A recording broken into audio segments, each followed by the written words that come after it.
हुशार मुलांनो, अभ्यास करतायत ना, करायलाच पाहिजे. आयुष्यात मोठं व्हायचं आहे ना, अभ्यासाशिवाय पर्याय नाही. त्यामुळं रात्रंदिवस अभ्यास करा, रात्रंदिवस. एक सांगू का, ज्यावेळेस मी 12वीला होतो त्यावेळेस घरची एवढी परिस्थिती नव्हती की मी चांगले ट्युशन्स लावल, चांगले पुस्तक घेईल. परंतु मला माहीत होतं की जर आपण अभ्यास केला नाही तर आपले आजचे दिवस नाही बदलणार. अभ्यास ही एकमेव गोष्ट असते की जी तुमचे दिवस बदलते. आईवडील कष्ट करत असतील ना, तुम्ही चांगला अभ्यास करा, चांगल्या ठिकाणी लागा, आईवडिलाचं कष्ट करायचं थांबून जाईल. अभ्यास हा रात्रंदिवस करा. तुम्ही उगा एक दिवस 2 दिवस अभ्यास करून काही फरक पडत नसतो. अभ्यास हा कंटिन्यू करा. ठीक आहे. आता बघा, मागच्या लेक्चरमध्ये मी तुम्हाला सेंटर ऑफ मासची व्हेलॉसिटी कशी काढायची, सेंटर ऑफ मासचं ॲक्सिलरेशन कसं काढायचं हे तुम्हाला मी शिकवलं आहे. सपोज करा अशा 2 बॉडी असतील. ही एक बॉडी आहे की ज्या बॉडीचं मास आहे m1 आणि दुसरी बॉडी आहे की ज्या बॉडीचं मास आहे m2. 2 बॉडी आहेत. ठीक आहे. ह्या 2 बॉडीचं सेंटर ऑफ मास जर इथं असेल, सपोज करा म्हटलंय मी, समजा म्हटलंय ह्या 2 बॉडीचं सेंटर ऑफ मास इथं असेल. ठीक आहे. आता बघा, सपोज करा m1 बॉडी जर v1 व्हेलॉसिटीनं मूव्ह व्हायला लागली, पळायला लागली, आणि m2 बॉडी पण v2 व्हेलॉसिटीनं मूव्ह व्हायला लागली, तर तुमचं जे सेंटर ऑफ मास असतं ते सेंटर ऑफ मास पण पळायला लागतंय. ही पळायला लागली, ही पळायला लागली, मग ही का गप्प बसल, ही बी पळायला लागेल त्याच्या पाठीमागं. लक्षात, त्याला म्हणायचं motion of centre of mass. ही जर बॉडी v1 व्हेलॉसिटीनं मूव्ह होत असेल, ही जर बॉडी v2 व्हेलॉसिटीनं मूव्ह होत असेल, तर तुमचं सेंटर ऑफ मास, हे तुमचं जे सेंटर ऑफ मास असतं ना, ते पण v व्हेलॉसिटीनं मूव्ह होत असतं. ठीक आहे. मग ह्या सेंटर ऑफ मासचं व्हेलॉसिटी कशी काढायची, त्याचा फॉर्म्युला, हे सगळं मी मागच्या लेक्चरमध्ये कव्हर केलं आहे. ठीक आहे. त्यानंतर बघा, सपोज करा तुमची ही बॉडीचं ॲक्सिलरेशन आहे a1 आणि ह्या बॉडीचं ॲक्सिलरेशन आहे a2. मग हे जे सेंटर ऑफ मास असतं, तर त्या सेंटर ऑफ मासला पण ॲक्सिलरेशन येतं आणि ते काय असतं, ACOM. ठीक आहे. 2 बॉडी मूव्ह व्हायला लागल्या की त्या 2 बॉडीचं सेंटर ऑफ मास पण मूव्ह होत असतो v व्हेलॉसिटीनं, आणि त्या सेंटर ऑफ मासला पण ॲक्सिलरेशन येतं. जसं ह्या बॉडीला ॲक्सिलरेशन असेल, ह्या बॉडीला ॲक्सिलरेशन असेल, तसं ह्या सेंटर ऑफ मासला पण ॲक्सिलरेशन मिळतं. ठीक आहे. ह्या सगळ्या गोष्टी मी तुमच्या मागच्या लेक्चरमध्ये कव्हर केल्यात. ह्या लेक्चरमध्ये तुमची मी नवीन कन्सेप्ट स्टार्ट करत आहे. ही कन्सेप्ट फक्त नीटसाठी असेल. कुणासाठी? फक्त नीटसाठी असेल. लक्षात, ही कन्सेप्ट तुमच्या स्टेट बोर्डच्या बुकमध्ये नाही आहे, परंतु ह्या कन्सेप्टवरती नीटमध्ये प्रॉब्लेम विचारतात. ठीक आहे. NCERT मध्ये आहे ही कन्सेप्ट, परंतु स्टेट बोर्डमध्ये ही कन्सेप्ट नाही आहे. लक्षात. चला तर मग आजची नवीन कन्सेप्ट टाका. कन्सेप्ट फॉर नीट म्हणून लिहा खाली, आणि कन्सेप्ट बघा काय येते, कन्सेप्ट काय म्हणते बघा. आता बघा, सपोज करा ही एक बॉडी आहे, ह्या बॉडीचं मास आहे m1. ठीक आहे. ही दुसरी बॉडी आहे, ह्या दुसऱ्या बॉडीचं मास आहे m2. ठीक आहे. ही एक बॉडी आहे, ह्या बॉडीचं मास m1 आहे, ह्या बॉडीचं मास m2 आहे. ठीक आहे. ह्या 2 बॉडीचं सेंटर ऑफ मास सपोज करा इथं आहे. काय म्हटलं मी, ही एक बॉडी घेतली, ही एक बॉडी घेतली, ही एक बॉडी घेतली, ही एक बॉडी घेतली. ह्या 2 बॉडीचं सेंटर ऑफ मास कुठं आहे, मध्यभागी आहे. ठीक आहे. ह्या 2 बॉडीचं सेंटर ऑफ मास इथं आहे. ठीक आहे. इथपर्यंत कळालं. ठीक आहे. आता बघा कन्सेप्ट काय बघा. आता मी कन्सेप्ट काय म्हणतोय ते बघा. आता नीट लक्ष देऊन आहे का, सगळ्यात महत्त्वाची कन्सेप्ट आहे सेंटर ऑफ मास मधली. सपोज करा ही बॉडी एक छोटंसं डिस्टन्सनं पुढे सरकली, छोट्याशा डिस्टन्सनं पुढे सरकली. काय म्हटलं बघा मी, ह्या बॉडीचे कोऑर्डिनेट किती आहेत, x1 y1. ह्या बॉडीचे कोऑर्डिनेट किती आहेत, x2 y2. ठीक आहे. ही m1 बॉडी एक छोट्याशा डिस्प्लेसमेंटनं पुढे सरकली. छोटंसं कळतं ना, छोट्याशा डिस्प्लेसमेंटनं पुढे सरकली. ठीक आहे. किती डिस्प्लेसमेंट पुढे सरकली, छोट्याशा डिस्प्लेसमेंटनं. म्हणजे मी काय लिहिणार, dx1. तुम्हाला मी शिकवलंय डेरिव्हेटिव्ह शिकवताना. सपोज करा ही पूर्ण बॉडी किती आहे, यम आहे. ह्या पूर्ण बॉडीचं मास किती आहे? यम आहे. त्यातलं मी छोटंसं मास घेतो. काय म्हटलं मी? ही पूर्ण बॉडीचं मास किती आहे? एम आहे. त्यातलं मी छोटंसं मास घेतो. छोटंसं मास म्हणजे काय असेल? D M. लक्षात? ठीक आहे. आता लक्ष द्या, ही M1 बॉडी छोट्याशा डिस्टन्सनं पुढं सरकली. म्हणजेच किती पुढं सरकली ती? dx1. ठीक आहे. आणि ही M2 बॉडी पण छोट्याशा डिस्टन्सनं पुढं सरकली. छोट्याशा डिस्टन्सनं पुढं सरकली. मग तुम्ही म्हणताल सर वाय काय घेणं गेलात, एक्सच काय घ्यायला लागलात? मला सांग, ही बॉडी सरळ पुढे जायला लागली ना. ही बॉडी अशी सरळ पुढे टाकली. इथं कोणता कोऑर्डिनेट असतो? एक्स. इथे कोणता असतो? वाय. ही बॉडी छोट्याशा डिस्टन्सनं पुढे सरकायला लागली आणि ही बॉडी छोट्याशा डिस्टन्सनं पुढे सरकली. ठीक आहे. ह्या बॉडीने छोटंसं डिस्टन्स कव्हर केलं dx1. ह्या बॉडीने छोटंसं डिस्टन्स कव्हर केलं dx2. ठीक आहे. इथपर्यंत कळालं? छोटंसं आहे, आज मोठंसं नाही आहे. ठीक आहे. वाटलं तर खाली लिहा. dx1 is equal to small distance cover by body, small distance cover by M1. ठीक आहे. आणि dx2 is equal to small distance. हे स्टेट बोर्डमध्ये नाही आहे. अंबेजोगाईतल्या कुठल्याही फिजिक्सच्या शिक्षकाच्या वया बघा, ही कन्सेप्ट आहे का बघा. ठीक आहे. dx2 is equal to small distance cover by M2. ठीक आहे. आलीत पण लक्षात? मला सांगा, ही बॉडी जर छोट्याशा डिस्टन्सनं पुढं सरकली आणि ही पण बॉडी जर छोट्याशा डिस्टन्सनं पुढं सरकली, तर तुमचं सेंटर ऑफ मास पण छोट्याशा डिस्टन्सनं पुढं सरकल. तुमचं सेंटर ऑफ मास पण छोट्याशा डिस्टन्सनं पुढं सरकल. ठीक आहे. म्हणजेच dxcom, सेंटर ऑफ मासचा x coordinate, dcom small distance cover by centre of mass. आलेतपर्यंत लक्षात? ह्या बॉडीने छोटंसं डिस्टन्स कव्हर केलं, ह्या पण बॉडीने छोटंसं डिस्टन्स कव्हर केलं, म्हणून सेंटर ऑफ मासनं पण छोटंसं डिस्टन्स कव्हर केलं. ठीक आहे. आता जेवढे काही डिस्प्लेसमेंट ह्या डायरेक्शनमध्ये असतील ते प्लस घ्या. डिस्प्लेसमेंट ही वेक्टर क्वांटिटी आहे. ठीक आहे. आणि हे तुमचं x1 dx1 dx2 हे डिस्प्लेसमेंट आहे. ठीक आहे. जेवढे काही डिस्प्लेसमेंट ह्या डायरेक्शनमध्ये असतील ते मायनस घ्या. ठीक आहे. आता बघा, ह्या बॉडीचं सेंटर ऑफ मासचे कोऑर्डिनेट काय होते तुमचे? x1, y1. सॉरी, ह्या सेंटर ऑफ मासचे कोऑर्डिनेट तुमचे काय होते? xcom, ycom. ठीक आहे. एक्स कोऑर्डिनेट सेंटर ऑफ मासचा तुम्ही एक्स कोऑर्डिनेट कसं काढत होतात? xcom is equal to m1 x1 plus m2 x2. m1 x1 plus m2 x2 divide by m1 plus m2. Centre of मासचा एक्स कोऑर्डिनेट कसं काढत होतो मी? असं काढत होतो. ठीक आहे. मला सांगा, ही बॉडी जर छोट्याशा डिस्टन्सनं पुढे सरकली असेल आणि ही पण बॉडी जर छोट्याशा डिस्टन्सनं पुढे सरकली असेल, तर मी ह्याच इक्वेशनला मी कसं लिहू शकतो बघा. हीच कन्सेप्ट आहे. संपले. हीच कन्सेप्ट आहे. ही बॉडी जर छोट्याशा डिस्टन्सनं पुढे सरकली असेल, तर मी x1च्या ऐवजी काय लिहितो? मी छोटंसं डिस्प्लेसमेंट dx1 आणि x2च्या ऐवजी मी काय लिहितो? छोटंसं displacement dx2 divide by m1 plus m2. ठीक आहे. आणि सेंटर ऑफ मास पण छोट्याशा डिस्टन्सनं पुढे सरकलं आहे, म्हणजे xcom ऐवजी मी काय लिहितो? x dxcom. Displacement of centre of mass, small displacement of centre of मास. जर थोडं पुढे सरकलं असेल तर हे इक्वेशन यूज करायचं. समजली कन्सेप्ट काय आहे ते? कन्सेप्ट महत्त्वाची. हा फॉर्म्युला लक्षात येणं महत्त्वाचं आहे. ही कन्सेप्ट आहे. ठीक आहे. समजलं?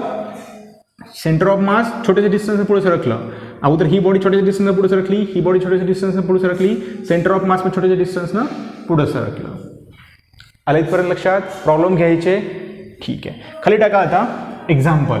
आणि डिस्प्लेसमेंट ह्या डायरेक्शनमध्ये असेल तर प्लस घ्या, ह्या डायरेक्शनमध्ये असेल तर मायनस घ्या. वर असेल तर प्लस घ्या, खाली असेल तर मायनस घ्या. डिस्प्लेसमेंट इकडं होतं, हे पण डिस्प्लेसमेंट इकडं होतं, म्हणून मी इथं प्लस घेतलं, इथं प्लस घेतलं. ठीक आहे. आता लिहा खाली एक्झाम्पल, खाली टाका आता एक्झाम्पल. 2 एक्झाम्पल घेईल मी, बेसिक 2 एक्झाम्पल घेईल. Example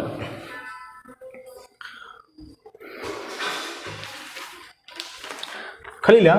example first example, if 6 kg. Example तुम्हाला स्क्रीनवरती दिसल, लिहून द्यायची काही गरज नाही, फक्त मी डायग्राम काढेल. एक्झाम्पल फर्स्ट, एक्झाम्पल तुम्हाला स्क्रीनवरती दिसेल. काय म्हणते बघा, 2 बॉल आहेत असे. हा एक बॉल आहे, त्याचं वजन आहे 2 kg, आणि एक दुसरा बॉल आहे, त्याचं वजन आहे 6 kg. ठीक आहे.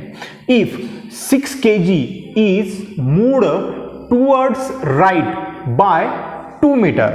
हा 6 kg जो बॉल आहे तो काय केला आहे, असं छोटंसं मूव्ह झालं आहे. किती मूव्ह झालं आहे, 6 kg of ball is move राईटमध्ये उजवा जेवायचा, तो 2 मीटरनं मूव्ह झाला आहे म्हणते. ठीक आहे. Then how much 2 kg must be moved so that centre of mass shift 3 metre towards right. ठीक आहे. हे 2 बॉल आहेत, ह्या 2 बॉलचं सेंटर ऑफ मास सपोज करा इथं आहे. ठीक आहे.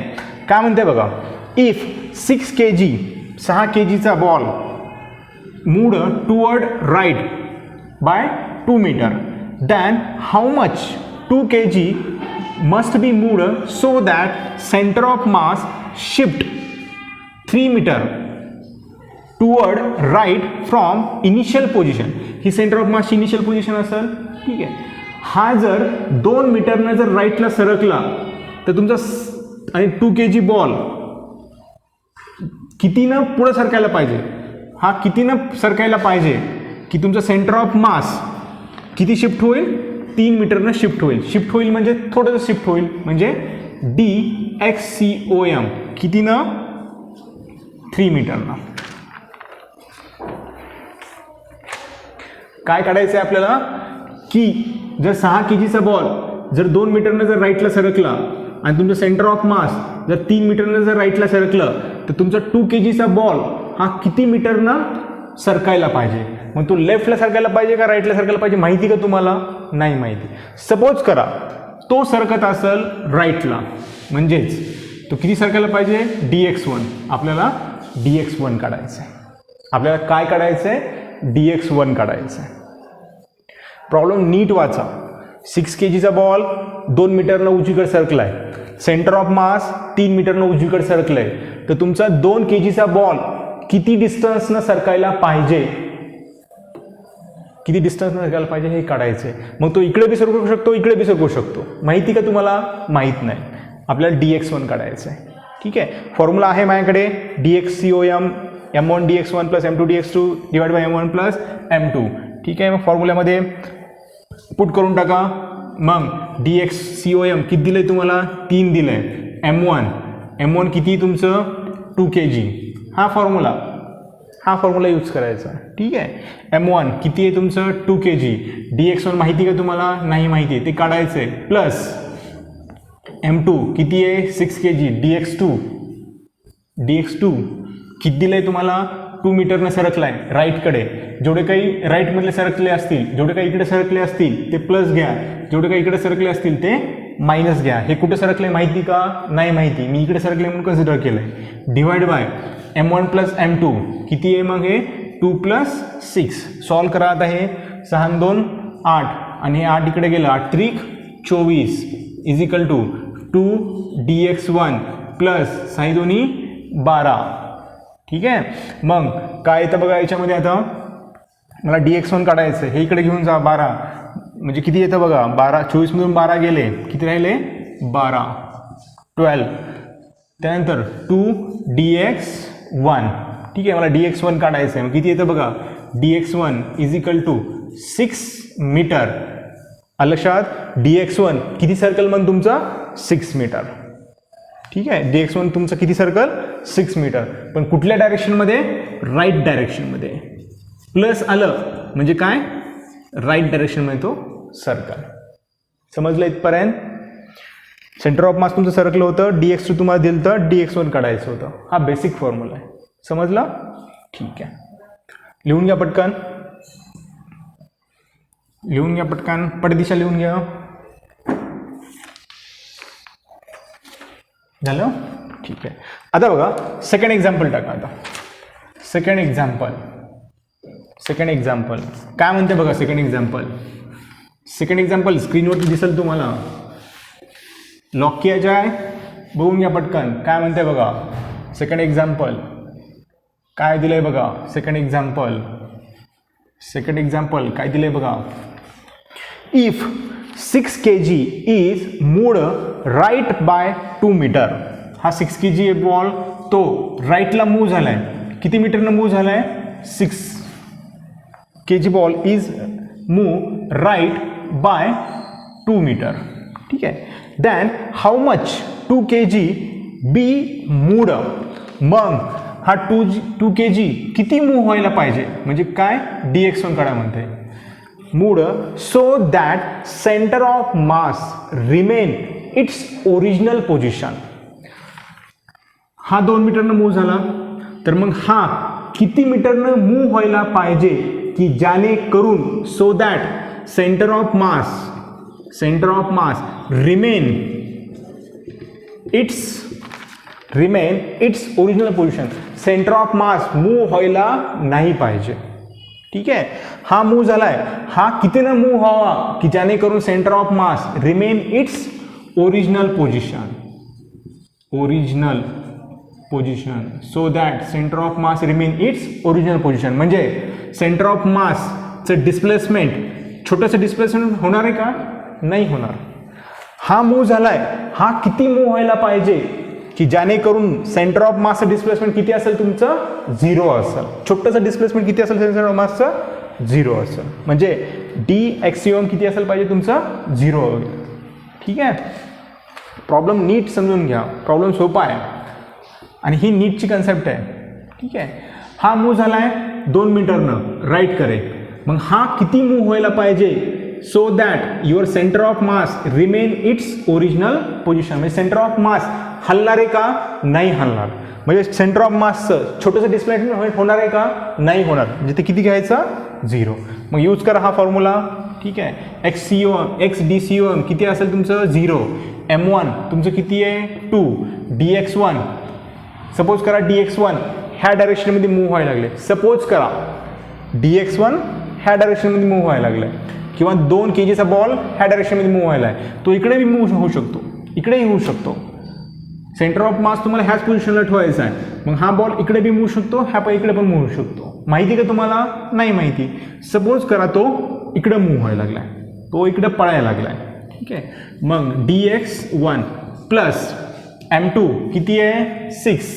dx2 किती मूव्ह झाला आहे? 2 डिवाइड बाय m1 किती आहे? 2 प्लस m2 किती आहे? 6. ठीक आहे. 6 2 8. 8 इकडे गेलं हे किती येतं बघा. dx1 प्लस 12 हे किती झालं तुमचं? 8. 8 इकडे गेलं जाऊन काय उपयोग आहे का? काहीच उपयोग नाही. ते शेवटी 0च होणार आहे. ठीक आहे.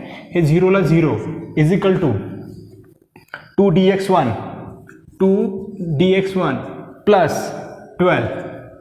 ठीक आहे. मला dx1 काढायचं आहे. हा बॉल किती मूव्ह होईल हे काढायचं आहे मला. So that centre of mass remain its original position. ठीक आहे. dx1 काढायचं आहे. हे किती येईल? 2 dx1 इज इक्वल टू -12 म्हणजे तुमचं dx1 किती येईल? -6 मीटर. मायनस आलंय याचा अर्थ काय समजून घ्यायचं? तुमचा हा बॉल इकडे नाही मूव्ह व्हायला पाहिजे. तुमचा बॉल इकडे मूव्ह व्हायला पाहिजे 6 मीटरनं. मायनस आले याचा अर्थ तुमचा बॉल इकडे नाही मूव्ह होणार, इकडे मूव्ह होणार. म्हणजे तुमचं इथं काय येईल? तुमचं dx1 is equal to -6 metre. हे म्हणजे हे कट करायचं, इकडे करायचं.